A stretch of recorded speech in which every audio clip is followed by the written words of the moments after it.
بسم اللہ الرحمن الرحیم۔ السلام علیکم۔ روزانہ واقعات سننے کے لیے اس چینل کو سبسکرائب کریں۔ غزوہ خیبر کی جنگ شروع ہونے والی تھی۔ ایک چرواہا یہود کی بکریاں چرا رہا تھا کہ اس نے دیکھا کہ مسلمان خیبر کے پاس اپنا لشکر لے کر آئے ہیں۔ چرواہا دل ہی دل میں یہ بات سوچ رہا تھا کہ مسلمان یہاں کیا کر رہے ہیں، وہ کسی علم کی دعوت دیتے ہیں۔ چرواہا بکریاں چراتا ہوا مسلمانوں کے گروہ میں آیا اور پوچھا کہ مسلمانوں، تمہارے سردار کون ہیں؟ صحابہ کرام رضی اللہ عنہ نے فرمایا کہ ہمارے سردار حضرت محمد صلی اللہ علیہ وآلہ وسلم ہیں۔ چرواہے نے دریافت کیا کہ وہ کہاں ہیں، میں ان سے ملنا چاہتا ہوں۔ صحابہ کرام رضوان اللہ علیہم اجمعین میں سے کسی نے فرمایا کہ اللہ کے نبی صلی اللہ علیہ وآلہ وسلم اس خیمے کے اندر بیٹھے ہوئے ہیں۔ جب چرواہے نے خیمے کی طرف نظر کی تو خیمہ کھجور کے پتوں سے بنا ہوا تھا۔ چرواہے کے دل میں آیا کہ اتنے بڑے سردار اس خیمے میں کیسے بیٹھ سکتے ہیں۔ وہ یہ بات سوچتا ہوا اللہ کے نبی صلی اللہ علیہ وسلم کے پاس چلا گیا۔ چرواہے نے پہنچتے ہی آپ صلی اللہ علیہ وسلم سے سوال کیا، اے اللہ کے نبی صلی اللہ علیہ وآلہ وسلم، آپ کسی دین کی دعوت دیتے ہیں؟ آپ صلی اللہ علیہ وسلم نے فرمایا کہ ہم دین اسلام کی دعوت دیتے ہیں اور اللہ کو ایک مانتے ہیں جو کل کائنات کا مالک ہے۔ یہاں دین اسلام کا پیغام پہنچانے آئے ہیں۔ یہ بات سن کر چرواہے نے کہا، اگر میں آپ صلی اللہ علیہ وسلم کے دین پر عمل کر لوں تو میرا کیا حال ہوگا، مجھے کون سا رتبہ ملے گا؟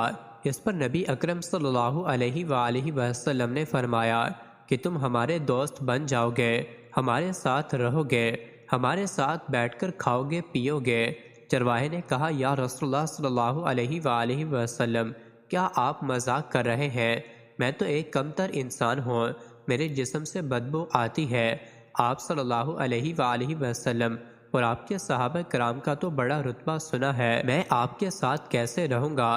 آپ صلی اللہ علیہ وآلہ وسلم نے فرمایا کہ جب تم اسلام قبول کر لوگے تو اللہ تعالیٰ تمہارے جسم کی بدبو ختم کر دے گا اور تمہارے جسم سے اللہ کی قدرت سے خوشبو آئے گی اور تم جنت میں داخل کر دیے جاؤ گے۔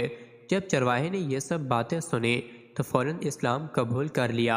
اسلام قبول کرنے کے بعد چرواہے نے رسول اللہ صلی اللہ علیہ وآلہ وسلم سے کہا کہ اللہ کے نبی صلی اللہ علیہ وآلہ وسلم، اب میں کیا کروں؟ آپ صلی اللہ علیہ وآلہ وسلم نے فرمایا کہ ابھی تو نماز کا وقت بھی نہیں ہے کہ میں تم کو نماز قائم کرنے کا کہوں، اور نہ ہی رمضان شریف ہے کہ تمہارا روزہ رکھواؤں، اور نہ ہی تم پر زکوٰۃ دینا لازم ہے۔ اس وقت بس تم جہاد میں شامل ہو جاؤ۔ چرواہے نے کہا، یا رسول اللہ صلی اللہ علیہ وآلہ وسلم، جو بندہ جہاد کے لیے نکلتا ہے اس پر دو چیزیں لازم ہو جاتی ہیں، یا تو وہ شہید ہو جاتا ہے یا پھر غازی ہو کر آتا ہے۔ اگر میں شہید ہو گیا تو جنت میں داخل ہو جاؤں گا۔ اس پر آپ صلی اللہ علیہ وآلہ وسلم نے فرمایا، اگر تم شہید ہو گئے تو اللہ تعالیٰ تم کو ضرور جنت میں اعلیٰ مقام دے گا اور تمہارے جسم کی بدبو کو خوشبو میں تبدیل کر دے گا۔ اس وقت جا کر جو بکریاں تیرے پاس ہیں کسی کی امانت ہے، ان کو واپس کر دو۔ یہاں یہ بات دیکھنے کو ملتی ہے کہ جن لوگوں کے ساتھ آپ صلی اللہ علیہ وسلم جنگ کرنے آئے ہیں ان کی ہی بکریاں ہیں، یہ تو مال غنیمت ہے، پر اللہ کے نبی صلی اللہ علیہ وسلم نے فرمایا کہ یہ چرواہا معاہدے پر چرایا کرتا تھا، اس لیے اس کو واپس کر دینا ہی بہتر ہے۔